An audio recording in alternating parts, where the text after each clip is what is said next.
በዓለማችን ላይ ከባባድ የመረጃ መንታፊዎች ወይም ሃከር ስብስብ ያሏቸው 5 ቶፕ ሀገራት በአምስተኛነት የምናገኛት እስራኤልን ነው።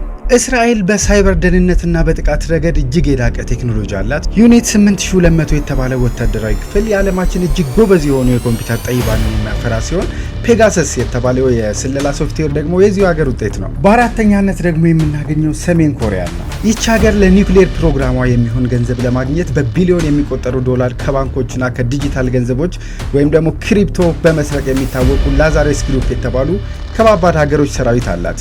በሶስተኛነት የተቀመጠችው ደግሞ ሀያሉ ሀገር አሜሪካ ነች። አሜሪካ በአብዛኛው የጥቃት ሰለባ ብትሆንም በውስጧ ግን እጅግ ከፍተኛ አቅም ያላቸው ሀገሮች አሏት። እንደ ኤንኤስኤ ያሉ የመንግስት ተቋማት በዓለማችን ካሉ እጅግ ዘመናዊ ሳይበር ሶፍትዌሮች ተጠቃሚዎች ባለቤት ናቸው። በሁለተኛነት ደግሞ የተቀመጠችው ሩሲያ ነች። የሩሲያ ሀከሮች በዓለማችን እጅግ ፈጣንና ብልጥ ተብለው ይታወቃሉ። በተለይም የሌሎች ሀገራት ምርጫ ላይ ጣልቃ በመግባት እንዲሁም ትላልቅ ተቋማትን ራንሰምዌር በሚባል ሶፍትዌር ጥቃት በማድረስ ወይም ሎክ በማድረግ ይታወቃሉ።